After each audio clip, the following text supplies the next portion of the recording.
Hi everyone, hi CMS Africa, thank you for having me. My name is Paul Otieno, popularly known as Paushinsky, at Paushinsky everyone on social media. I'm really excited to be here today for this conference, and I have a few things that I wanted to talk about, especially for people who are looking at doing websites that are commercial, that you want impactful websites, especially if you're doing e-commerce. So if you want somebody or if you want your clients to make conversions online right at the website, so I just want to talk about the process of creating images for that specific purpose. Again, I'll do a small presentation or PowerPoint, and I'll share with the team, and I'm sure you'll be able to download it. Please follow me everyone on social media at Paushinsky, and you'll be able to see a lot more work that I've done along this field. So let me give you a brief background of who I am. I am a commercial and advertising photographer, specializing in food products and drinks photography, and I also do portraits and film that are along that line, that are along selling food. Of course, I went to Taster. I've worked in the creative communications industry for a long time, so I've been in different agencies, but now I work as a freelancer and as a consultant to and with other agencies. My strengths, again, are creative direction, photography, copywriting. I'm very big on writing, and also cinematography. All right, so let's just ask ourselves first. The big question is, what is commercial or advertising photography? So the thing you need to remember is that for those of us who claim that we're in that field of production, our work is to assist brands appeal to their customers so that they're able to make sales. So we are actually part of the sales team, in quote. So our work helps clients or potential customers convert at every point of convergence with that kind of advertising or advertising material. And it could be short term, it could be long term. Short term in terms of, you see this product, it's very well done, it's really appealing, you make a purchase there. Or it could be long term where, we keep just building on that imagery, on that information, on that innuendo, so that you'll see the ad today in this light, tomorrow you'll see it in another light. Eventually, at the end of the day, over some time, then you're able to relate with the product and the ad, and you're able to make a conscious decision of making a purchase. So when you get into product photography, or if you're creating, if you're a cottage industry, or you're a big brand, and you're trying to get out there, with the things that are going on currently in the world, and even in the space that we are in as CMS Africa, and everyone who's in this conference, we are in a very unprecedented times. We can no longer meet as a group. We can no longer make big market activations or big market sales. So everyone has been scaled down to a point where most of everything is online, and your clients are online. So they're on social media, they're on Facebook, Twitter, Instagram, they're on TikTok, they're on Tinder, or wherever it is. And then your websites need to really speak big. And then you have WhatsApp, and you have things that are shareable in that regard. So it is important that when you start doing this, that you put your product in the best possible light for this specific platform. So if you're going into this kind of sales, what you need to do is, first of all, get you a really, really good photographer. Like, you absolutely have to get yourself a really, really good photographer or a really good cinematographer, because you no longer have 10 minutes to convince a client to make a purchase. They're there for maximum 3 minutes.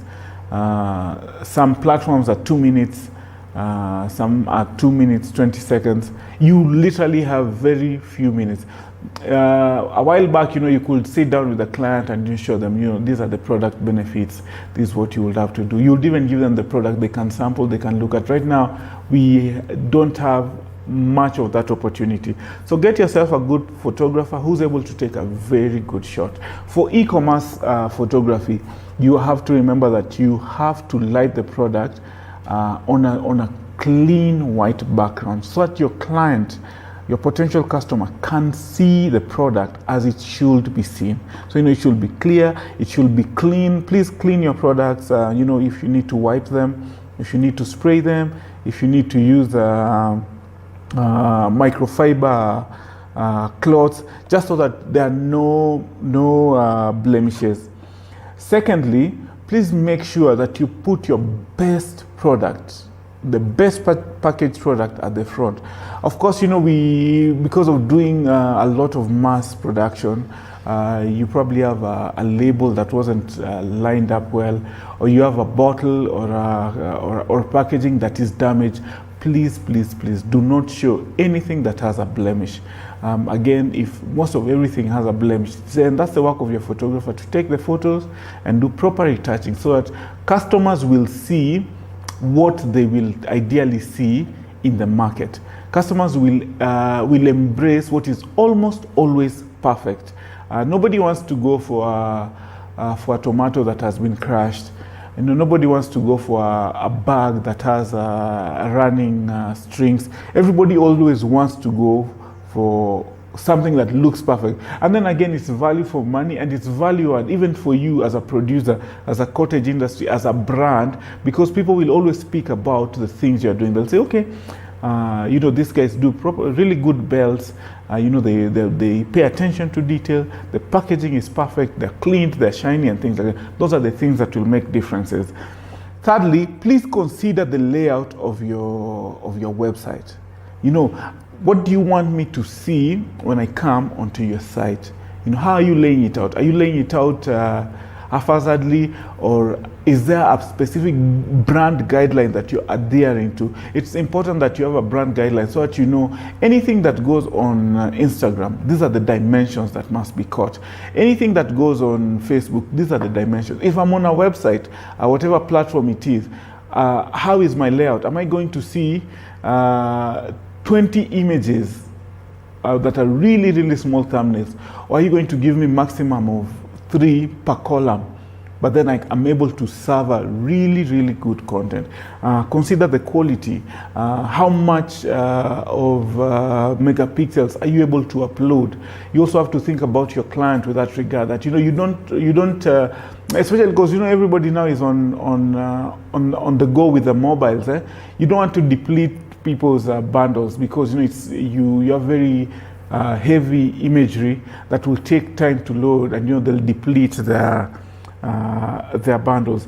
So think about how you want to lay out your products, how you want to lay them out on the website. I have a rule: every product must be seen in 3 different lights.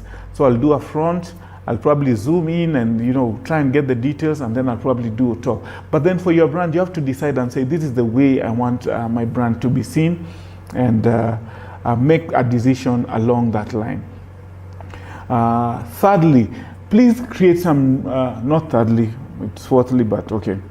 Again, something else, please create relatability with your products. Please create relatability with your brand. Create relatability with whatever photography you're doing.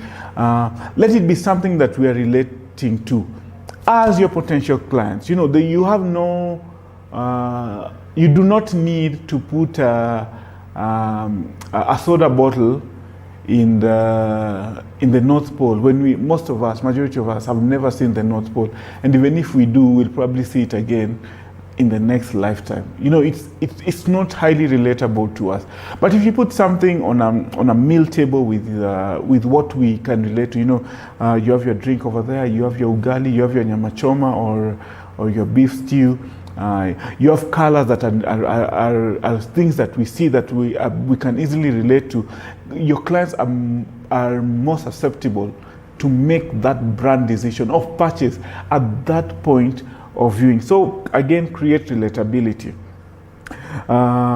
Please do continuous work. Always make sure that you have a plan. Always make sure that you have a digital plan of how you're going to disseminate whatever product photography you have for your e-commerce. So if you're doing lipstick, you please don't put 100 photos of lipstick on one day. Please face it out. Say, I'm going to post something every 3 hours.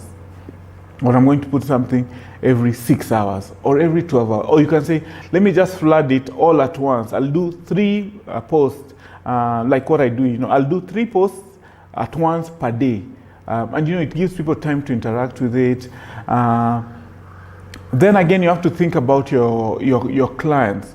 So for example, if you're a cottage industry, you're making curios, or you're making baskets, or you're making designer bags, and your market is in the US or it's in Europe, you have to think about your clients. Where are they? What's the best time I can reach them? How would I be able to reach them?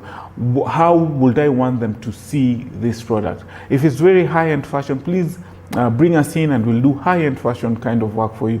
If it's very lifestyle, again, we are able to create really highly effective lifestyle images that are able to help your clients make conversions and decide on purchase. But I'd want to ask that you, if possible, train your marketing team on basic product photography.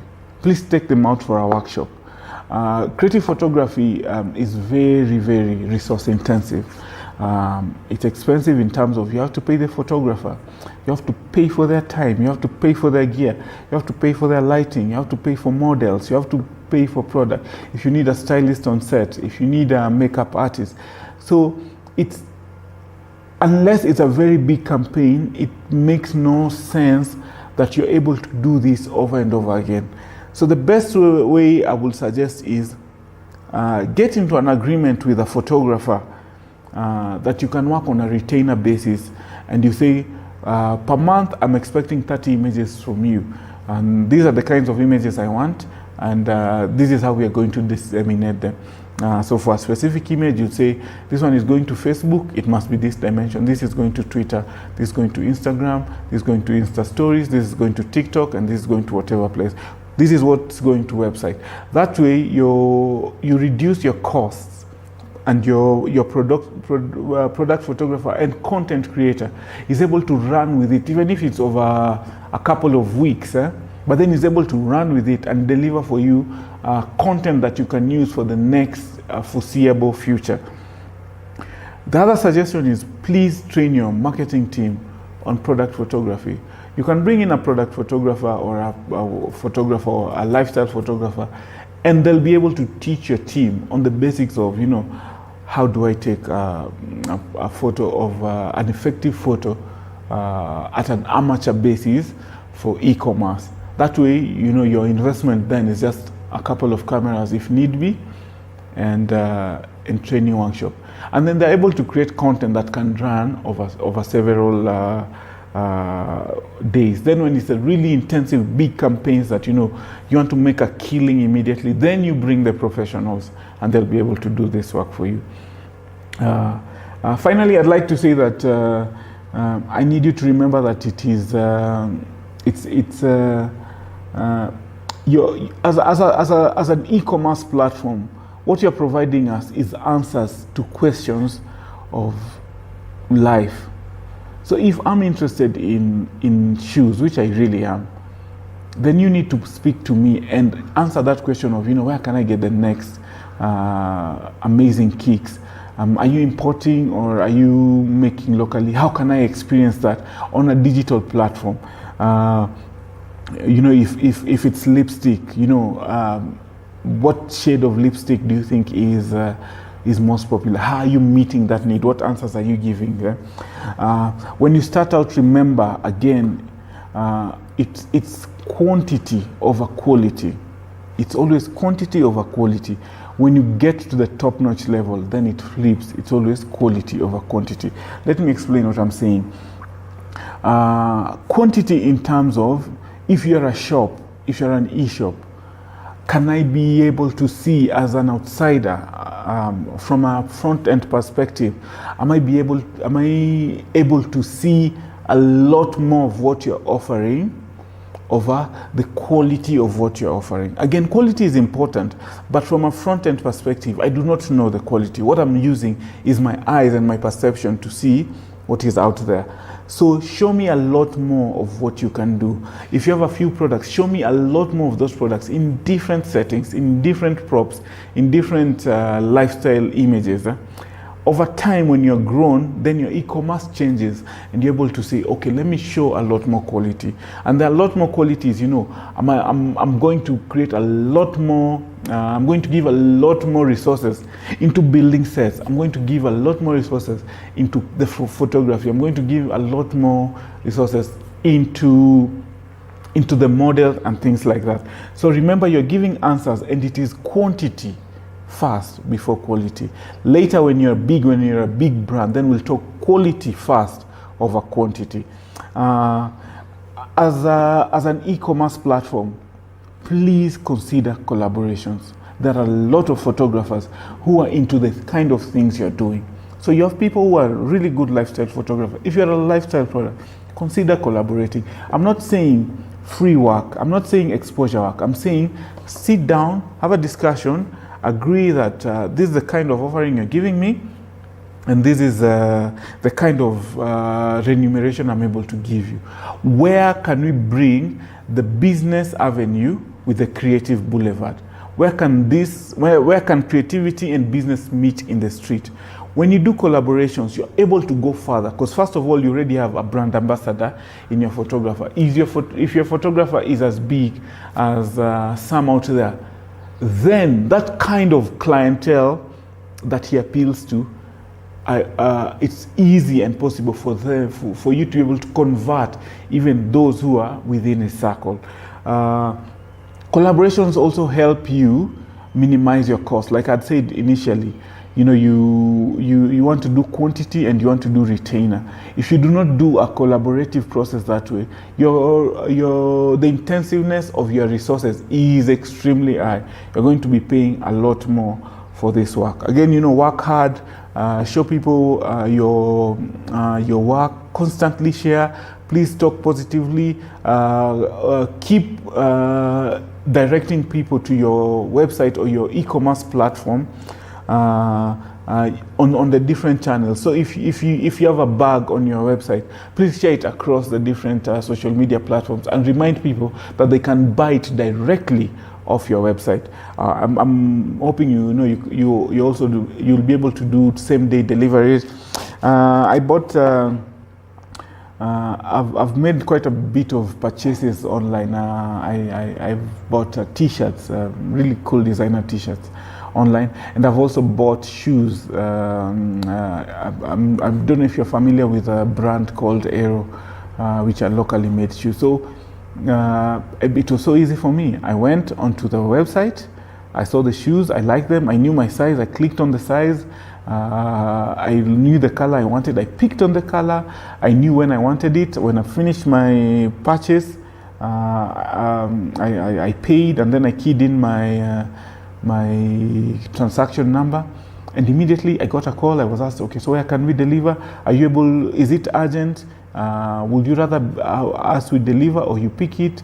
And within a couple of hours from the time I started this purchase, which took me like a whole of 5 to 6 minutes, but in a couple of hours I had my product, and I was extremely excited. So again, you know, work hard, show people, give people value add, you know, keep interacting with people, always redirect people to your website, always teach, keep training people on how they can buy things from your website. Please do not assume that everybody understands and is aware. Always, you know, if you're selling tomatoes, always remind people that, you know, I'm selling 3 tomatoes for 100 bob. which, please don't sell 3 tomatoes for 100 bob. You'll be killing us. But I'm selling this for this much. This is how you make a purchase. You go to this till number, you go to this place, enter, we will make the delivery. Finally, I want to say that please tell stories. Absolutely tell stories. Yeah. And I'll give you 3 platforms, or I'll give you 3 ways you can tell stories. One, you can do narrative stories. You can sit down, put together 500, 200, 100 words about your brands. Yeah, please tell that story. Make it enticing. If you have to hire a copywriter, let them do that as their worker. Stories are amazing. You cannot believe the amazing power of stories. Yeah. If I'm making honey and the honey is coming from Kitui, and the people who are keeping these honey bees have a story, those stories are a lot more relatable, and I'm able to make a lot more sales of that specific story. That's number 2. Take amazing photos, and that's what we've been talking about all along. Take amazing photos. Number 3, if you can, please do videos. Yeah. Videos are the most effective tools for storytelling. I could have done this as a presentation and sent you, and you downloaded it and you would have watched it. Big deal. It's more effective that I'm talking to you right now, that you're seated on that side of the screen and I'm on this side, and I'm interacting with you, and I'm telling you from experience that these are the things that you need to do. This has a lot more weight than all the other 2 platforms I've given you. Remember, again, keep telling amazing stories for your brand. Once again, my name is Paul Otieno, also known as Paushinsky. If you need any help, if you need to talk to me, if you need any clarity, if you need a presentation, please DM me anywhere on @Paushinsky, and you can have it free of charge. All right, thank you, and I wish you the best in this e-commerce journey for yourself. Thank you, CMS Africa, for having me. Let's do this again.